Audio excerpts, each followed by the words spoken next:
ఆంధ్ర తెలంగాణలో తక్కువ ఫీజులతో high quality results ఇస్తున్న ఏకైక సంస్థ తిరుమల్ ఐఏఎస్ ఇన్స్టిట్యూట్. నిన్న మొన్నటి వరకు అధికార ప్రతిపక్షాల పార్టీ నేతల మధ్య మాటల యుద్ధానికి నేడు గ్లామర్ తోడైంది.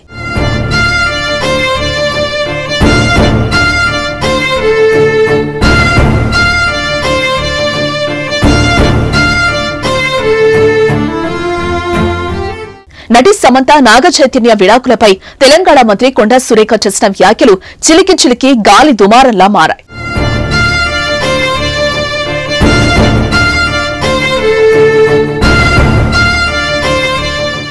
మంత్రి మాటలు తన కుటుంబ ప్రతిష్టను దెబ్బతీసేలా ఉన్నాయంటూ కోర్టు మెట్లెక్కారు కింగ్ నాగార్జున. టాలీవుడ్ అగ్ర హీరో అక్కినేని నాగార్జున కుటుంబాన్ని నాగ చైతన్య సమంత వ్యక్తిగత విచారణను ప్రస్తావిస్తూ మంత్రి కొండా సురేఖ చేసిన వ్యాఖ్యలు తెలుగు రాష్ట్రాల్లో తీవ్ర దుమారాన్ని రేపుతున్న సంగతి తెలిసిందే. ఇప్పటికే కొండా సురేఖపై టాలీవుడ్ సినీ ప్రముఖులు మండిపడుతున్నారు. తమ రాజకీయాల కోసం సినీ తారలపై నిరాధారమైన ఆరోపణలు చేయడం మానేయాలంటూ సోషల్ మీడియా వేదికగా సీరియస్ అవుతున్నారు. ఈ క్రమంలోనే నాంపల్లి కోర్టును ఆశ్రయించారు నాగార్జున.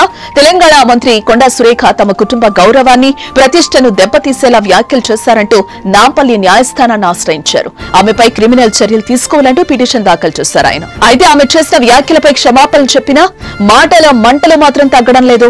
ఆమె వ్యాఖ్యలపై ఇప్పటికే కొందరు నటులు స్పందించగా తాజాగా మహేష్ బాబు, రవితేజ, మంచు మనోజ్, సంయుక్త మీనన్, తేజ సజ్జా, విజయ్ దేవరకొండ ఎక్స్ వేదికగా పోస్టులు పెట్టారు. వ్యక్తిగత జీవితాలను తీసుకురావటం దిగజారుడు రాజకీయాలకు పరాకాష్ట అని ఎన్టీఆర్ మండిపడ్డారు. ఆధారాలు లేని ఇలాంటి వ్యాఖ్యలు చేస్తే మౌనంగా చూస్తూ కూర్చోబోమని హెచ్చరించారు. ఈ నేపథ్యంలో నాగార్జున కోర్టును ఆశ్రయించగా ఈ వ్యాఖ్యల దుమారం ఎంత దూరం వెళ్తుందోనని గుసగుసలు వినిపిస్తున్నాయి.